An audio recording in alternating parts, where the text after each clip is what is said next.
So this isn't about me, but I have been teaching here since 1987. That's a long time.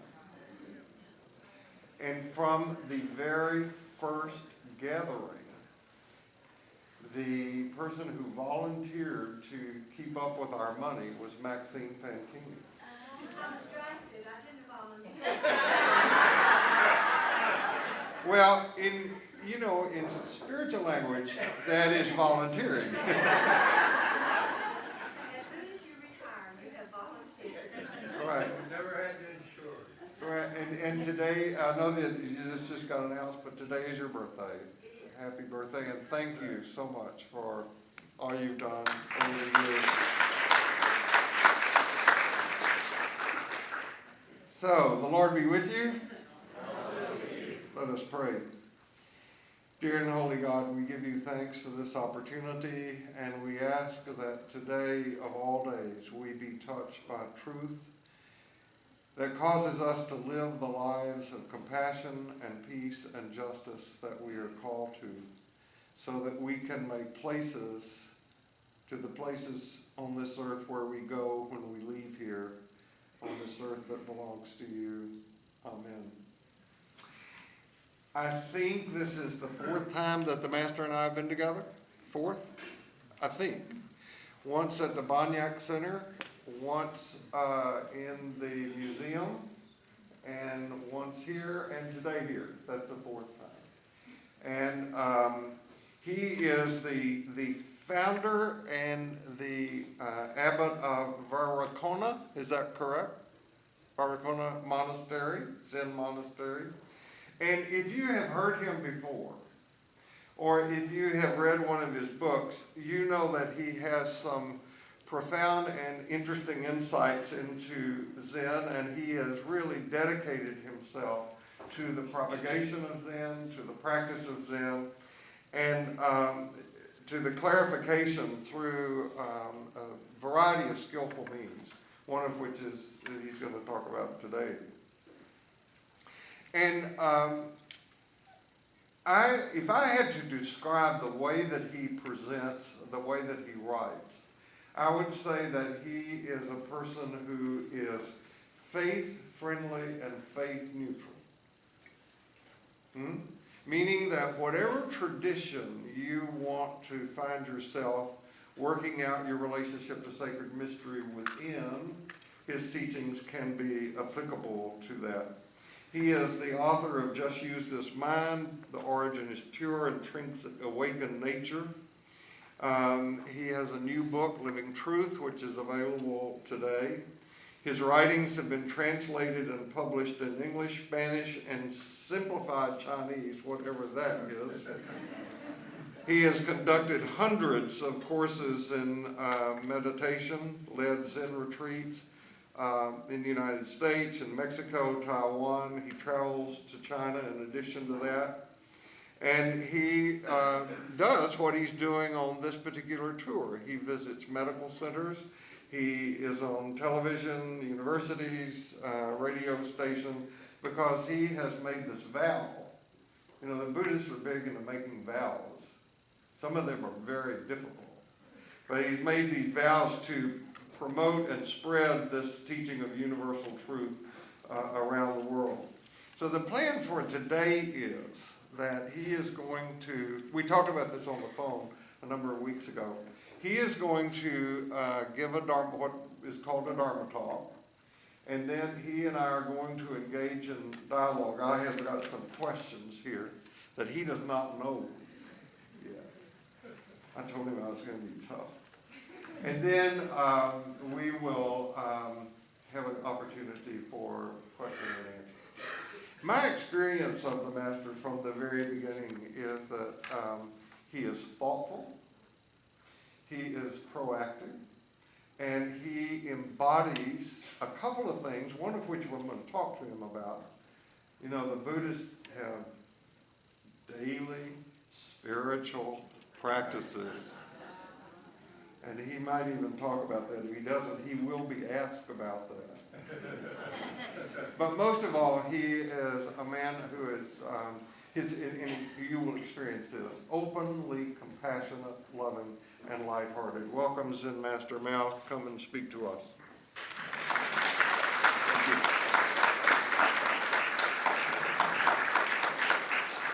All yours.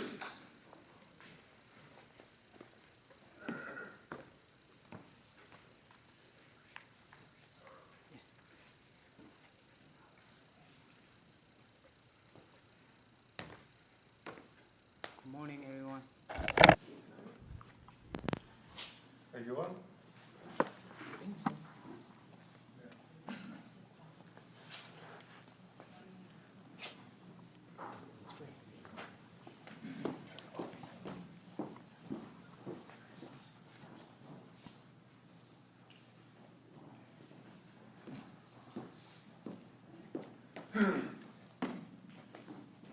Good morning, everyone.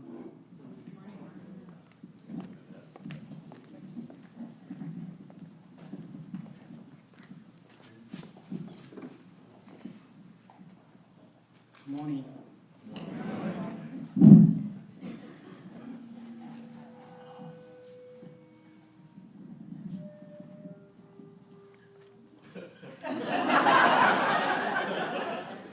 Sorry.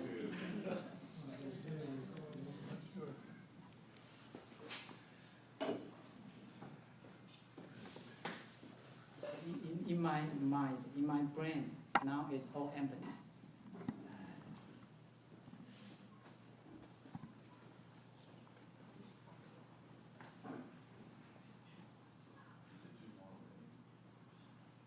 I'm a Zen practitioner. I'm here to share my own experience. In Zen practice, we emphasize this. Every single person possesses a mind. And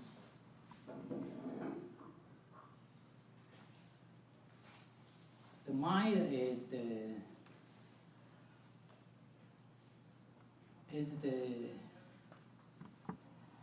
the source of our life. This is from Zen idea.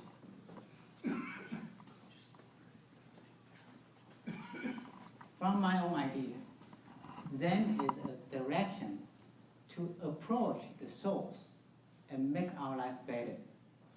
It's a direction, it's a method. Zen itself is not a goal.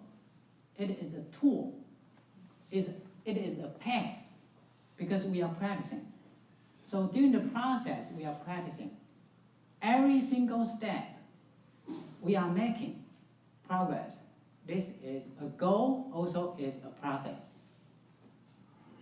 So after we reach the real goal, you can say, let's go. But during the process, you can say this is a path.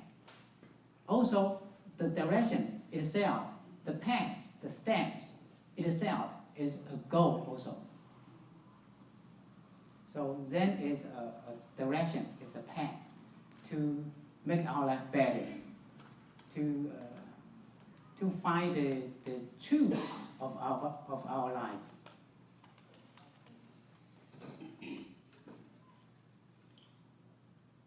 So since the mind is the source of our life, so as a Zen practitioner, I spend the whole lifetime to realize my own mind, to manifest all the functions, all the abilities of my mind. And if you will be able to apply the qualities of the mind, you will be able to become a wonderful person. Your mind will going to full of love, peace, compassion, and wisdom. So first, you need to realize your own mind. In Zen, we say enlightenment. You need to realize your own mind because you are using it. You are using it in every single moment. I'm talking, I'm using my mind. I'm singing, I'm using my mind. So in every single moment, your mind is working for you. No matter if you are doing something good or something bad, the mind is there. So once you realize your own mind, you will be able to do things according to the functions of the mind and manifest the power, the truth, the compassion, and the wisdom from the mind. This is the Zen practice. So, because we are using the mind in everyday life, I'm talking to you, and from your own mind, you create your own thinking pattern. You create your own understanding, and you make yourself to feel how you should feel. So now you are feeling me, but remember, this is the way you are using the function of your mind. And this is your own unique way. And you should realize your feeling right now is a function of the mind. It's not the only function. It's not the only feeling. You can feel in different way. But now you have made yourself have to feel this way. This becomes limitation. So you are not realizing the function of the mind. You are using the function of the mind, and you attach to the function or the feeling of your own mind. Once you realize, okay, for example, if I create an angry thought, I feel the anger right away. But you cannot make yourself equal to the anger. You are the person who is creating anger. Anger is an action. It's a result. It's a feeling creating by yourself. Yourself, the inner self, the true mind, is the source, is the true self. If you disconnected yourself from the mind, you attach to your mind 100% possessed by the creation or by the feeling. You make the mind equal to the result or equal to the feeling. But your mind is much bigger than the feeling. But most of the time, possessed or our mind occupied by the creation. Okay, I'm happy, I'm angry, I'm sad. So what is the real you? In everyday life, you have so many feelings, and what is the real you? You can say all the feelings are coming from yourself. Of course, they are you. But they are every single second's feeling is temporary yourself. They are result.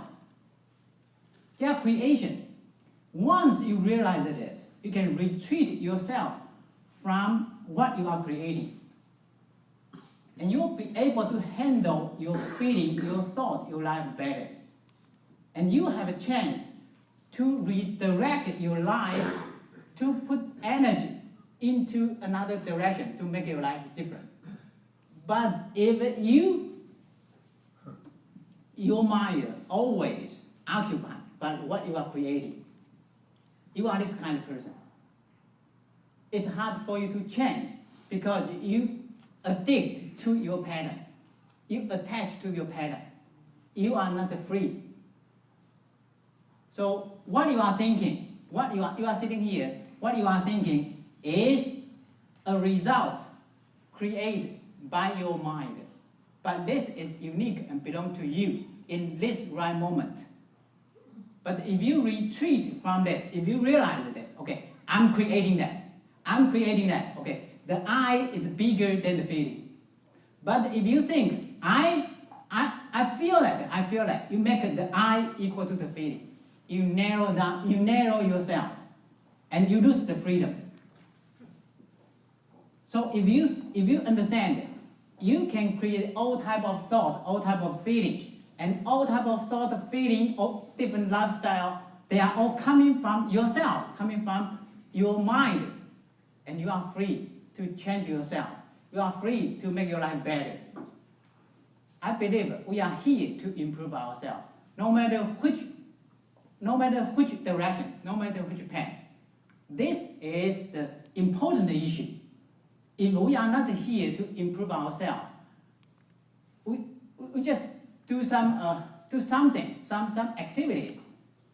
So there is no real function there. So we are here, everyone, every human being, every single human being is here to improve, to better his life, to uplift himself. No matter which way we are approaching, we are using. So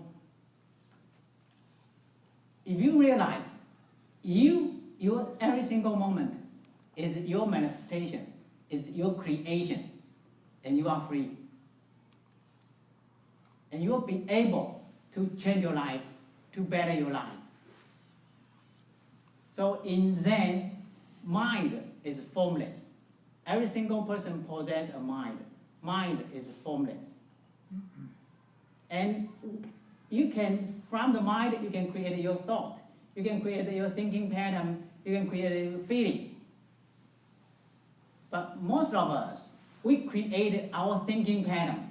We create our path. We create our direction. We create our habits in the mind. Just like in an empty space, we decorate everything already. We decorate it. Once we decorate it, we need to use it. Just like in a house, empty house. You put sofa here, you put a picture here, you put a kitchen here. You are going to live with that. You are going to use that every day.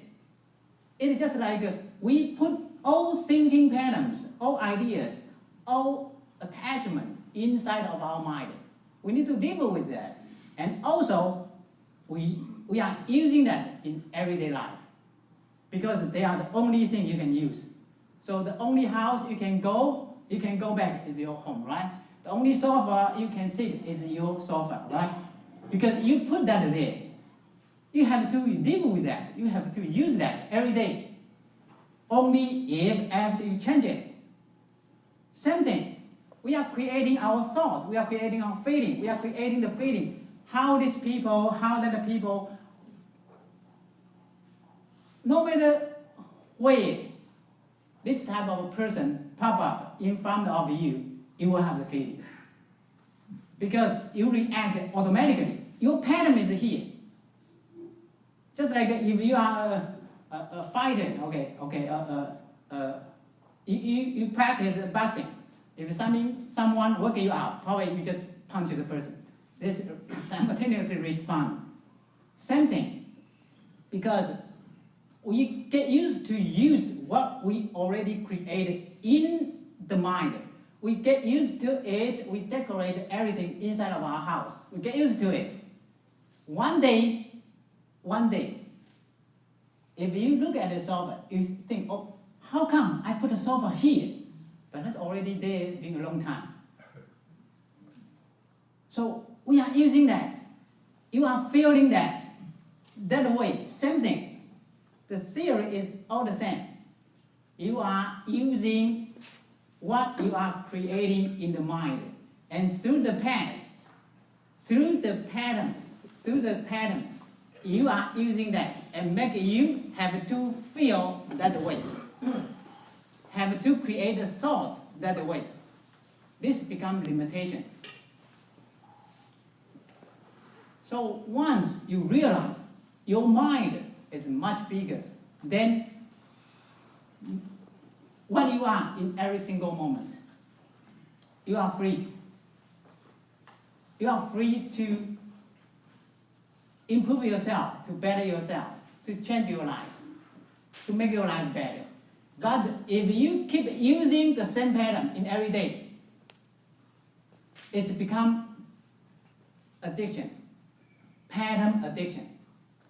We can only understand, okay, drug addiction, okay, smoking, the outside addiction. but you create addiction inside of your mind. You use that every day. It's hard for you to change.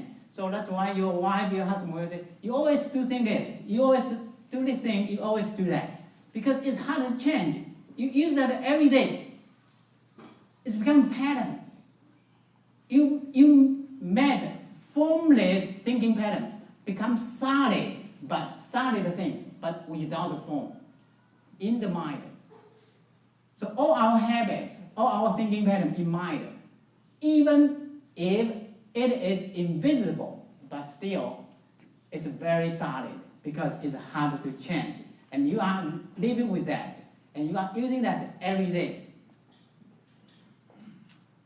So there is a story I told the student all the time. One day, a practitioner, a student, went to a Zen master and asked for a method to liberate himself. And he mentioned, "Oh, master, would you please give me a method to liberate myself?" And the master replied, "Who tied you down?" And the student replied, "Nobody tied me down." And the Zen master replied, "If nobody tied you down, you don't need a method to liberate yourself, right? Because nobody tied you down. So in this world, the only person who can tie you down is yourself. Because you created something to tie yourself down. You don't know. For example, if I pull you, you can push me off. Okay, go away. That's easy for you. But if you tie down by your own thinking pattern in mind, you don't know. The moment that you try to push me away, you tie down by that. You are not tied down by someone outside of yourself. But you think your life has been tied down by someone else outside of yourself. Just like when in life we have many different feelings and we meet different people. I love these people, I hate other people. So I always tell students, don't hate people, you should love people. This is a smart way, no matter who approach you. Because you know why? The moment when I'm creating a thought, I hate this person. I hate this person. That's the moment you are hurting yourself. Because the moment you are creating a negative thought from myself, and the thought is going to trigger the energy to affect your physical body, affect your mind. So you are the first person being affected by the negative thought. You are the first person who is hurting by your own thought. So when you do things smartly, don't hate people. Because the moment when you are creating a thought, negativity, you are hurting yourself first.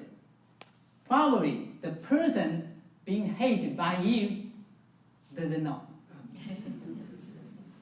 And why do you do this? So this implies we are affecting our life. We are affecting our life in every single second. We should understand this. By creating different thoughts, different feelings, different action from our own side. So remember, no matter where it comes from you, it's going to stay with you. And you are going to be affected simultaneously. So sometimes we also complain, okay, this person pissed me off.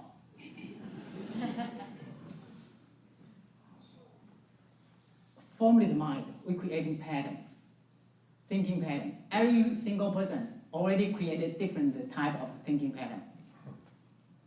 Just like a monkey mind. If someone show you a piano, probably, if you are a monkey, do you like a piano? You don't like. But if I show you a banana, you will love that. So, in everyday life, because we already have the thinking pattern in mind, so we will find our own match. What can affect you in positive way or what can affect you in a negative way, that's there. It's not there. It's here already. You know what I mean? Just like you got a ticket. You just find your own seat. Oh, this is my seat. Oh, that's my seat. Oh, this is anger. Oh, I should be angry right now. Okay, anger. And I should be happy right now. You find your match. You find your own seat. Because your seat is here, not outside. You have a number, right? You have a number. According to the number, you find your seat, right? The number, who got a number? You got a number.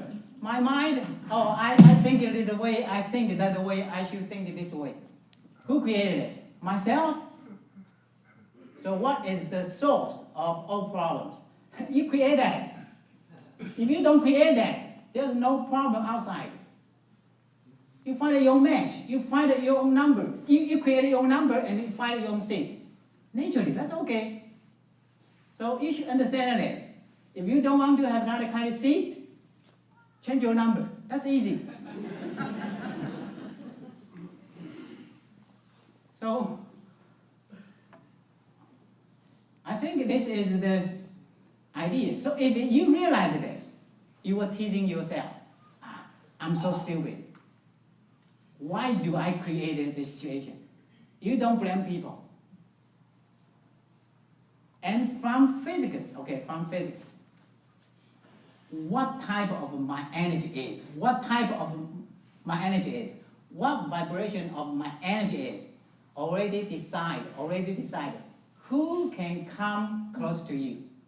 What can come close to you? That's already been decided. This is not your choice. So you yourself is the center of your life. If you don't uplift yourself, you try to push something away, you try to get rid of all difficulty. It's impossible. Because your energy, your thinking pattern, like this hand. You are holding this. And you are holding this tightly. You don't know. Your energy decided, right? Your personality decided, right? Your habit decided, your attachment decided, but you don't know. Okay, you are holding this, but on the surface, you think, oh, this is a bad person. I should put this person away. Even if you try so hard, but your another hand is holding this. How can you let go of it? So your energy, or your vibration, or your habits, or your creation already decided who or what can close to you. That has been decided by yourself. Now you don't feel happy with the person. You don't feel happy with the situation. And you try to push that away. How? Let go of your wrong energy. Let go of your wrong thought. Let go of your wrong attraction. If you don't do so, on the surface, it seems the person pisses you off. But naturally, because you attract this person. If you don't really do so, improve yourself, uplift your energy, accelerate your energy vibration, and let go of your wrong thought, wrong habits, you push hard, you're going to create more conflict, more difficult energy. And you are going to have more suffering.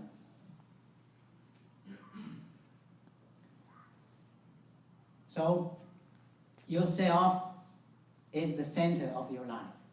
If in daily life you have some difficulty, the first person you should blame is yourself.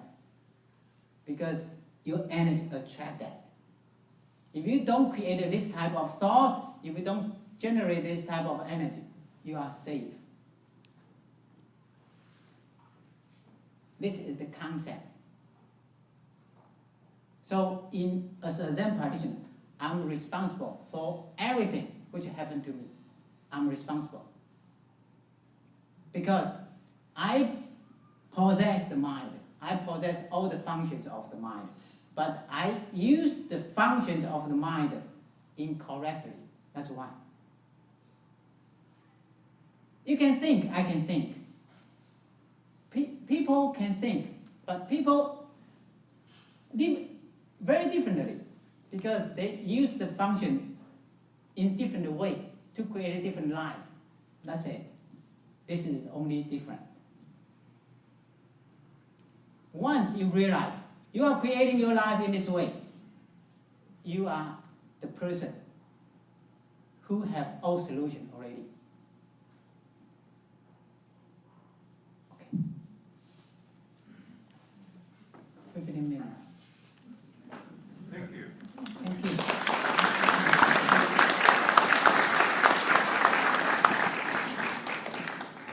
So I love your teaching stories, and I think that you make it sound so simple, but it is not easy what you teach. I remember the teacher that I had back in the 60s gave me the story of a man walked down the street and he saw a beautiful vase in a store window, and the store clerk was dusting and the vase fell on the floor and broke. And the man said, "What a shame." The same man one day went into the store and bought the vase. He took it home, put it on his mantle, accidentally knocked it off and it broke, and his experience was very different because now it was my vase, but it was all up here. And I think we Western people have a hard time with that. Mine. So in here, every Sunday, I rant at these people about having a daily spiritual practice. Would you tell us what yours is? Your daily spiritual practice?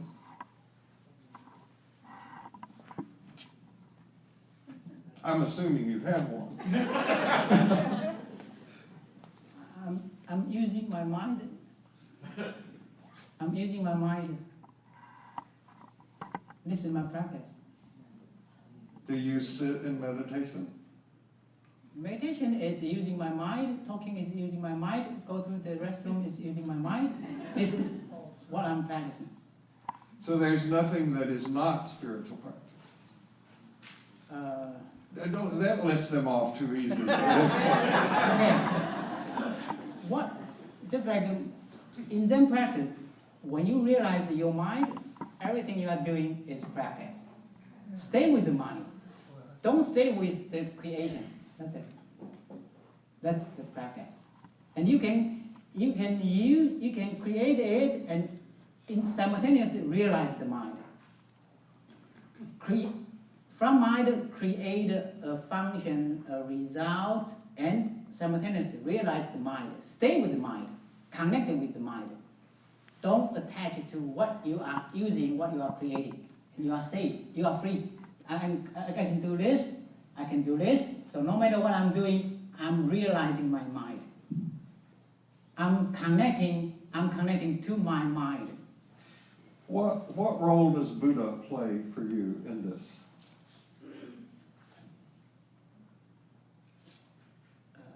If I do so, I'm practicing to be a Buddha. A Buddha. So in Zen, Buddha is everyday person.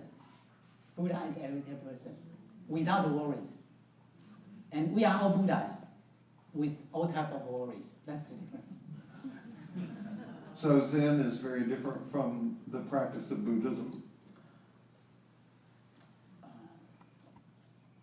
I think in the core, we are all the same, but form or structure or teaching are different. Uh-huh. But people, it's very easy to get people to attach to the structure, to the school, to the form. Right. That's why even the core is the same, but actually they are practicing different. Right. So in Christianity, we have Jesus was a man, Yes. and Buddha was a man. Jesus died, and we have a theological term that we use in Christianity called Christ. Christ is bigger than Jesus. And isn't there a phrase in Buddhism or Zen Buddhism called Buddha mind? And is what you're teaching wanting to help everybody achieve Buddha mind? Buddha mind is everyday mind. Once you realize it, if you don't realize your mind, it's a normal mind, everyday mind. Once you realize your mind, you stay connected with your mind, that's a Buddha mind. Now, in spite of what he says, you have to have a daily practice in order to achieve this. Okay, tough question. Tough question. We are all concerned about what's going on in the world today, the divisiveness, the destruction. We're concerned about a group called ISIS, who is, I read this morning that 50% of the people in Syria are without their homes. People are being killed and beheaded. How do you think about ISIS, and how do you think that if you were king, you would deal with this? If I'm a king, supposedly not to have ISIS. I'm a good king, right? Yeah. I will treat people nice and have everyone to uplift yourself and practice and mindful of love, peace, and if you understand, when I'm hitting, Master Bill, somehow, because energy is always connected, we are connected. That's why both of us are here. Physically, look independent, but obvious, in the deeper level, we are connected. But if you realize this, we are connected. I hit Master Bill, Another way, I'm hitting myself. I'm tearing myself apart. And you will never do so. So I think, teach people, understand, we are inseparable. We are all one. You should do everything to better people who are around us, to dissolve all the situation around us, and for all love, compassion. I think this is the best way to dissolve all the conflict. And in Zen practice, why do we need to have a compassion? Because in this world, we have a many defective side. Compassion is in order for a person to make some compensation of defective life, of defective side in this world. Because I understand we are all one. That's why naturally I will show my compassion. If I think we are separate, why or how do I need to do this? Why? Tell me a reason. If I think we are independent, I show my compassion. That's relative, right? Because we are separate. That's a limitation. If I understand we are one, naturally I should show my compassion because we are not separate. This is a different concept. So when you show compassion to others, but you think you are different from person, this is relative, and also it's a limitation. It's got a limitation there. So those of you who were here last week, remember I quoted Sister Dr. Ilia Delio and the quantum physics, and she is saying from the world of quantum physics exactly what Master is saying. We are all connected. We are exchanging physical energy, cells, matter, standing here. And we're connected in ways that we don't understand. So if anybody asks you if there's a miracle, the answer is yes. The world is miraculous. You gonna get the new iPhone? Not yet. Bill, Yes. may I ask a question? Oh yeah, let's open it up for questions. Thank you so much to both of you. So I have a question related to Phil's. So if we all believe we're connected, and I think most people here believe that and try to act on that, all right. I think the people who cause the wars, whether it's ISIS or anywhere, don't believe that. So I think my interpretation of your question is, what can we try to do for those people who don't believe that, who believe, as you say, they're separate, we are separate, I must kill you because you're different than I am, whether it's a Shiite or a Sunni or a Christian or whatever. I must hurt you or stay more separate from you. Those are the people who boggle my mind, not the people in this room who feel connected and try to stay connected. Understand? Yes. Okay. I think we can only, and we need to start from ourselves, because you can only handle yourself. And if we really can do something to better our life, to make a group of people who close to us become what we are mentioned, we are all one, and increase the impact to bigger group and bigger group. This is much more practical. And my idea is, I believe the source is the same. But once it's become school, lineage, and pattern structure, people attach to that and become separate. If we really focus on the teaching of all wonderful religions, you might believe, all wonderful religion mentioned about what? Love, compassion, wisdom, right? If we really focus on this, the goal is much easier to be achieved. But if we think, for example, okay, this is a church, this is a monastery, this is a form, this is a school. We are not focusing on the core of the universal love. And we separate ourselves. We focus on the form, we focus on the structure. This becomes a distraction. So, and this will create a lot of mistakes. Some people say, oh, this is unique. The unique one, if you focus on the unique one, if this is universal truth, this is unique. But if you focus on the form unique, that's different form, that's it. Of course, existences will expel itself. You don't need to mention it. For example, this is a book, this paper. You don't need to say this book is different from the paper. Automatically, their own existence already tell people they are different, right? But fundamentally, they are the same. Energy come from source. But if you attach a book, it's different from this. They are form.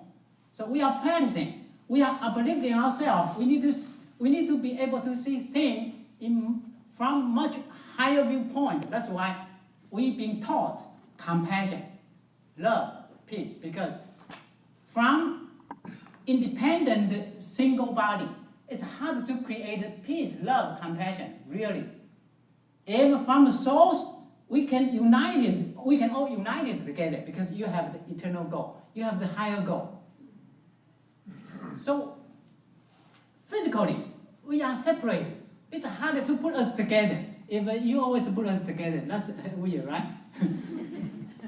But spiritually, if we are always together, we can work in different way, we can do things different way, and spread much more love, peace, compassion, right?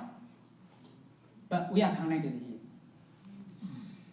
here. So one of my answers to your question, since we gathered here last week, a family member of this church were waiting for their evening meal. Mom had gone off to run an errand to the grocery store, and Dad was there with his 3 children. I think 9, 7, and 5. I think this is their ages. And there was a home invasion. Somebody was going to try to kill the father. Fortunately, the mom was not the one who was there.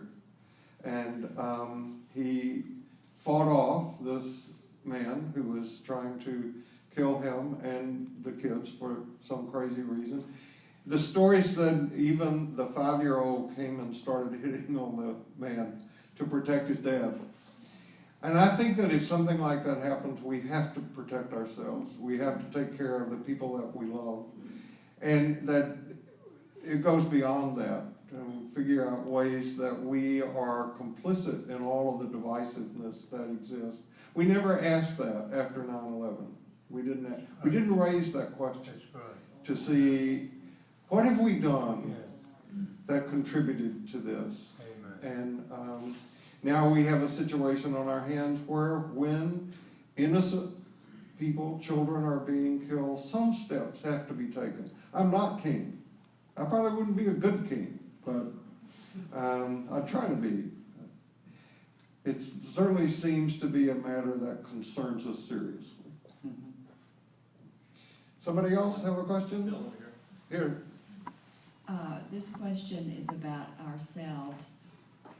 Once we realize that we have a long-standing pattern of wrong thinking within ourselves, as I believe many Westerners were brought up not in touch with their minds and their spirits. So once you realize that that's going on, the wrong thinking is happening, what would you suggest is the process of changing that? And furthermore, as Bill has brought out, is it not helpful to spend some time in meditation, in quiet, to nurture that and then to carry that into our day? Yes. So, I'm asking for suggestions to begin to change that pattern when we notice it. Well, in this man's book, you have to train yourself to notice. Just use this mind, just this, right? Yes.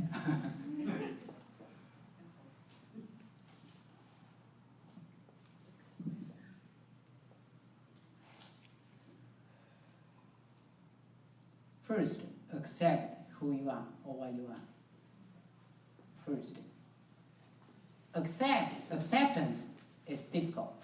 Accept everything which happened to us is not easy. But they are reality, right? No matter what type of difficulty, they are reality right now. The only thing, the first step, you need to accept what is happening. And you have a solid foundation. If you only accept what you want in mind, you are ignoring the situation. And you try to start to change your life from what you want. You are not starting from what is happening. And it will become illusion. You cannot change yourself. So you need to accept what is happening. And secondly, you need to understand you yourself are connecting to that. What should you let it go in order to let go of the difficulty? Because energy connected. What is your share? What should you let it go in order to let this type of energy far away from your life? And also understand people who around us, situations which happen to us. We have a responsibility to make it right. If I understand this person has deep connection with myself, even if he did something wrong, okay, I need to make a thing right because he is part of myself. You will humble yourself. You will let go of what you are thinking. The only purpose is I'm going to do things right. I'm going to help this thing work. If you stay with your own thinking, this is a bad person, this is a bad person, you push the situation away. You are not involved the person inside of your life. You are pushing the person away. You are pushing the difficulty away. And if you do so, you don't have a chance to make it right. Even if you try harder, because people always say, I told him many times, but you separate yourself. You told him it's useless, right? You separate yourself from the person. I told him many times. Okay, you separate yourself. I tried to help him many times, but he didn't accept that. But because you separate yourself first. So if you do so, you two are always separated. But if you think, okay, I need to do this right, I need to make something up, you will put down your own thinking. You will put down your own habits. The only purpose is not your own thinking. The only purpose is make things right. You understand what I'm talking? And this will give you more power to let go of yourself to do things right. If you understand this person is your responsibility, you will do things right. If you think he is responsible, and what is the connection between you and the person? What is your share? You always push the person away. You are not involving the person inside of your life. And you have less power. If I focus, I need to do this right, I will put down my ego, I will put down my attachment. I will figure all methods, I will figure all way to help the thing right. So I think that if I understand this man's teaching, it's very close to what Jesus taught about you love your neighbor as yourself. And we have misunderstood that to mean we have to love ourselves a lot. But that's not what the teaching is. The teaching is the other is you. The other is yourself. So where I would suggest that you start is by noticing the habit that we have of judging. And that probably does take some daily spiritual practice. But if you notice that you're judging, and so one of the tricks that you can do is if you find somebody who hooks you, that you have a judgment toward, a judgmental thought toward, you can add a phrase to it, just like me. That driver is a jerk, just like me. That person is so ugly, just like me, or whatever it is, just like me. So, I got other questions, but we're out of time. I really, really appreciate you. Thank you for coming. Thank you. Thank you. And I say the rest of you, this guy is going to be on, this talk is going to be on iTunes by Tuesday. It'll be up there so you can listen if you want to subscribe to the newsletter that goes out so that you can get that. There are cards at the back of the room. And I appreciate your coming. I'm glad you were here. Next week, the title of the talk is, No Matter Where You Go, There You Are.